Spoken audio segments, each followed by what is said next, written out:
ज्वालामुखी विस्फोट, भूकंप, बाढ़, हजारों लाखों लोगों के जीवन का सुनामी के भेंट चढ़ना, ये सभी नेचुरल डिजास्टर्स इंसान को तहस नहस कर सकती है। कुछ इस तरह की प्राकृतिक आपदा सुनामी के बारे में वैज्ञानिकों ने भविष्यवाणी की है कि जो आज तक की विश्व के इतिहास में सबसे भयंकर सुनामी होने वाली है। तो क्या है इस सुनामी का सच? आइए जानते हैं आज की हमारी इस वीडियो में। सुनामी समुद्र में उठने वाली एक शक्तिशाली तरंग है जो अपने साथ समुद्र के किनारे समेत दूर दूर के एरिया में सब कुछ बहा ले जाती है। सुनामी की वजह से समुद्र की लहरों में उठे कंपन की गति 500 मील प्रति घंटा होती है। इतनी तेज स्पीड से चलती हुई पानी की ये लहरें भारी मात्रा में जानमाल का नुकसान करती हैं। सुनामी की लहरों की ऊंचाई 3 मंजिले मकान जितनी ऊंची हो सकती है।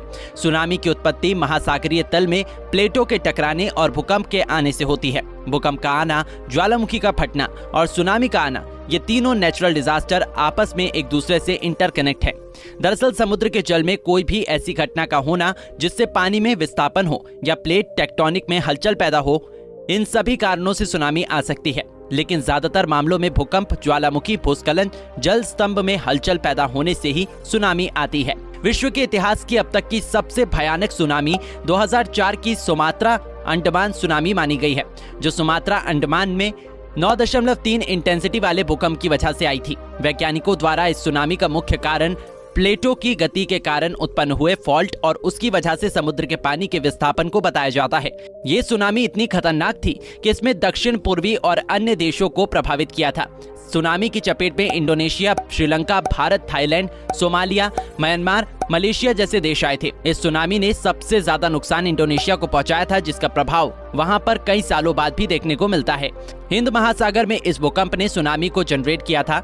2004 की सुनामी के बाद ही विश्व के सभी देशों का ध्यान सुनामी अर्ली वार्निंग सिस्टम और संस्थागत तंत्र डेवलप करने की ओर गया। उसके बाद दुनिया के लगभग सभी देशों ने सुनामी के आने की चेतावनी के लिए पहले से ही सिस्टम सेट किए हैं, जिसकी वजह से आज वैज्ञानिक इस खतरनाक 2023-24 में आने वाली सुनामी की भविष्यवाणी करवाने में सफल हुए हैं।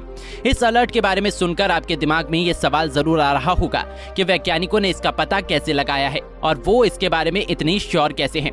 तो हम आपको बता दें कि हम जिस कॉन्टिनेंट में रहते हैं और ये पूरी दुनिया 7 प्लेटों से मिलकर बनी है, जिसे हम जियोग्राफी में प्लेट टेक्टोनिक थ्योरी के नाम से पढ़ते हैं। प्लेटों में हुई हलचल, इनका डिस्प्लेसमेंट, नेचुरल डिजास्टर, भूकंप, भूस्खलन, ज्वालामुखी का फटना और सुनामी जैसी घटनाओं को पैदा करता है। कॉन्टिनेंट के पूर्वी और पश्चिमी किनारों पर इस तरह की नेचुरल डिजास्टर्स को ज्यादा देखा जा सकता है। विश्व के 1/3 ज्वालामुखी सरकम पैसिफिक बेल्ट जोन में फटते हैं, जिसकी वजह से यहाँ के आसपास के एरिया में हाई इंटेंसिटी का अर्थक्वेक आता है और सुनामी जैसी घटनाएं होती हैं। दरअसल सरकम पैसिफिक बेल्ट प्रशांत महासागर के पूर्वी और पश्चिमी जोन को कहा जाता है।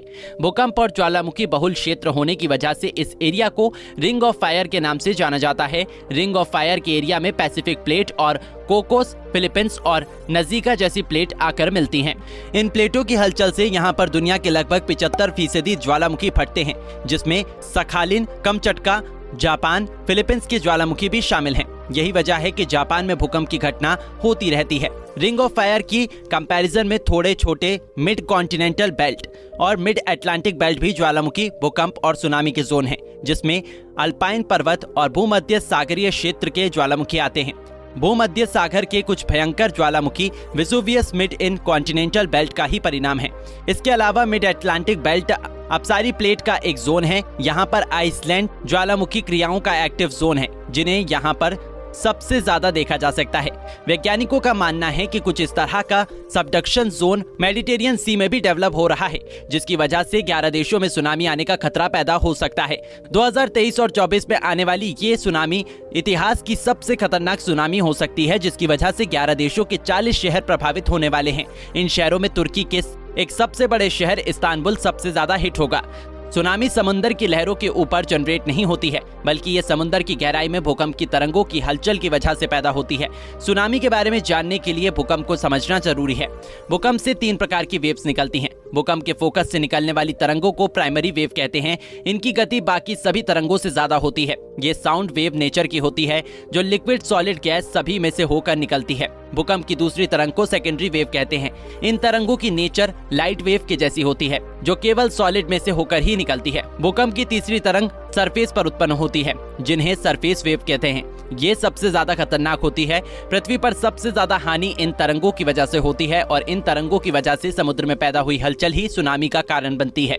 आधुनिक समय में सुनामी जैसी खतरनाक नेचुरल डिजास्टर से बचने के लिए वैज्ञानिकों ने बहुत सारे सिस्टम डेवलप किए हैं। भारत ने भी Indian national centre for ocean information service Hyderabad में अर्ली वार्निंग सिस्टम के लिए स्थापित किया है। ये देश में आने वाली किसी भी नेचुरल डिजास्टर के बारे में पहले ही अलर्ट जारी कर देता है, जो सुनामी के घातक परिणामों को कम करने में मददगार साबित हुई है। अगर सुनामी के 15 मिनट पहले ही इसके आने की सिग्नल्स को जांच ले तो सुनामी से बचा जा सकता है। सुनामी से बचने के लिए समुद्र से 3 किलोमीटर दूर के एरिया को सुरक्षित माना जाता है। वैसे दोस्तों, आपकी इस सुनामी को लेकर क्या राय है, हमें कमेंट करके जरूर बताइएगा। साथ ही अगर वीडियो पसंद आया तो इसको लाइक करके हमारे चैनल को सब्सक्राइब करना ना भूले।